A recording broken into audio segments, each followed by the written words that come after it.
Good morning, all the students. I'm Shivam Saxena, your social science teacher. Today, we'll start the new chapter, and the name of this chapter is Outcomes of Democracy. It has been taken from your DP book. It is chapter number 7.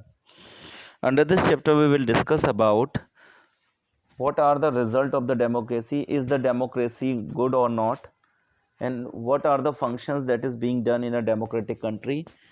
All these things we will focus on this particular chapter. So first questions must be rise in our mind, that is why the democracy is a better form of the government. As we have earlier discussed about that there is a different types of the government like autocratic government, monarchical government, dictatorship and democratic. So here we will discuss about that why the governments or democratic form of the governments is good or not. Okay, first things is democracy promotes the equality among the people. If there is a democracy in the country, so we can simply see that the equality exists in country and among the peoples too, enhancing the dignity of the individual. As we know that in a democracy each and every person have a right to cast their vote. In this way they can save their dignity, because the person those who are going to make the governments need to take a vote from the peoples of the country. So they give or they maintain the dignity of each and every individual of the country, improve the quality of decision making.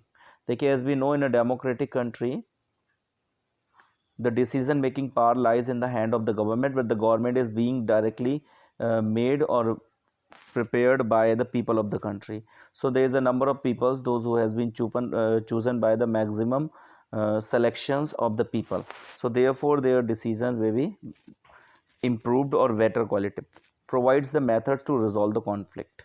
ठीक है, जैसे हमें मालूम है कि democracy में बहुत सारे प्रॉब्लम्स होते हैं, तो it will also provide us a different types of the method which can simply resolve the conflicts between one to another, allow the rooms to correct the mistakes. In a democratic country, if there is any problems or any mistakes, so it will also allow us to resolve our mistakes. ठीक है, अब देखिए why the democracy is better form of the government. See, it is legislative government, it is slow, less efficient, not very responsive or clean. It's people own government, it has its own ability to generate its own supports. देखिए, तो जैसे democracy की बात है जिसमें हम लोग we must have a choice and we have a opportunity to cast our vote, and we have a responsibility of the government in our hand too, and government is also take care of our rights and aspirations. So the government is legislated government, and it is slow and less efficient. Reason is why, because in a democratic government a number of leaders has been chosen by the aspirations and the selection of a different type or community persons. So it is slow and less cleaned. It is people's own government. Why it has been said that it is a people's own government? Because the government is being made by us, because we choose by casting our vote only. It has its own ability to generate its own support. सबसे important यही है कि अपनी ability है अपने support के लिए, कि हम लोग क्या करते हैं, वोट को कास्ट करते हैं, और वोट को कास्ट करने के बाद जिनको लीडर बनाते हैं तो वो हम अपने आप ही जनरेट कर रहे हैं कि who is going to govern us, कि कौन हमको गवर्न करेगा और कौन हमको गवर्न नहीं करेगा. ठीक है, what are the outcomes of democracy, यानी अगर कहीं पर डेमोक्रेटिक गवर्नमेंट है तो वहाँ पे कौन कौन से आउटकम्स हो सकते हैं, that we are going to discuss. Democracy is just a form of the government. Democracy जो है वो एक फॉर्म ऑफ द गवर्नमेंट है, एक सिस्टम है by which the government is made और government has chosen. It can only created a condition for achieving somethings. ठीक है, डेमोक्रेसी क्या करती है, एक ऐसी कंडीशन बनाती है जिसमें हम कुछ भी अचीव कर सकते हैं. यानी एक गवर्नमेंट बनाती है और उस गवर्नमेंट को बनाने वाले हम होते हैं. तो हम लोग एक ऐसी कंडीशन बनाते हैं जिसमें हम लोग अपनी एस्पिरेशन और गोल को अचीव कर सकते हैं, क्योंकि government will work as per our goal and aspirations, because the government need the vote in next 5 years. यानी डेमोक्रेटिक गवर्नमेंट में क्या होगा, गवर्नमेंट को हमसे 5 साल के बाद फिर वोट चाहिए होंगे. तो अगर वो हमारे एस्पिरेशन और गोल के हिसाब से वर्क नहीं करेगी, या हमें हमारी कंडीशन को इम्प्रूव के लेवल से वर्क नहीं करेगी, तो हम उसको वोट नहीं देंगे नेक्स्ट 5 year. ठीक है, citizen has to take advantage and achieve their goal. ठीक है, same thing is there. Next we will move that what are the things that a democratic must provide. See, people has the right to choose ruler and the people has control over ruler. ये कुछ basic important चीज़ें हैं जो democratic government ज़रूर provide करेगी।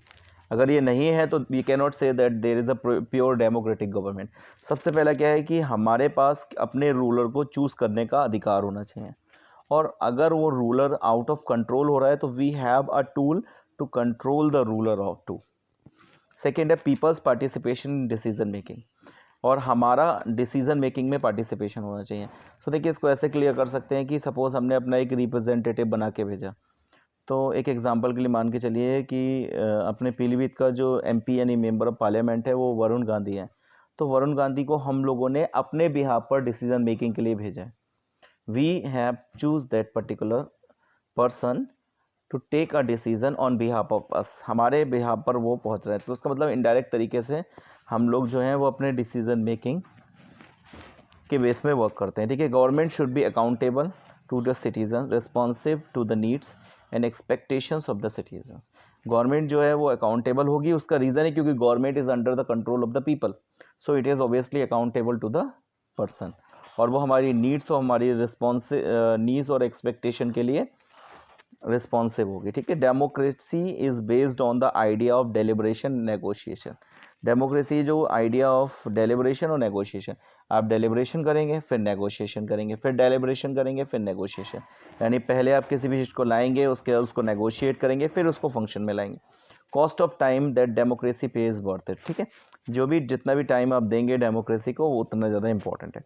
अब जो next है, what are the things that a democracy must provide. इसका फॉरवर्ड है, इसमें देखिए 6 पॉइंट है। Government has to follow the procedure and its decision must be both more acceptable और इफेक्टिव। ये होना ज़रूरी है कि डेमोक्रेटिक गवर्नमेंट क्या होती है, वो जो भी प्रोसीजर को फॉलो करती है वो कॉन्स्टिट्यूशनली गारंटेड होता है। इसके अलावा जो भी उसके डिसीजन होते हैं वो एक्सेप्टेबल और इफेक्टिव भी होते हैं। Democracy develops a mechanism for the citizen to hold the government accountable and take part in decision making. ठीक है, तो डेमोक्रेसी डेवलप अ मैकेनिज्म, एक ऐसा मैकेनिज्म डेवलप करती है क्योंकि हमारे हाथ में वोटिंग का अधिकार है, तो वोटिंग का अधिकार के केसेस में इनडायरेक्ट तरीके से डिसीजन लेने का अधिकार हमारे हाथ में हो जाता है। Democracy ensure that decision making will be based on norms and procedure. कोई भी डिसीजन मेकिंग होगा तो वो based on norms and procedure होगा। नॉर्म्स एंड प्रोसीजर का मतलब जो नॉर्म्स और जो तरीका कॉन्स्टिट्यूशन ने प्रोवाइड किया है उसके बेसिस पे ही डिसीजन मेकिंग पावर मेंटेन होती है। ठीक है, लास्ट पॉइंट जो है वो ये है, डेमोक्रेसी प्रोवाइड ट्रांसपेरेंसी। डेमोक्रेसी या डेमोक्रेटिक गवर्नमेंट अगर कहीं पर है तो वहाँ ट्रांसपेरेंसी होगी, क्योंकि डिसीजन लेने वाला एक नहीं है, बहुत सारे हैं।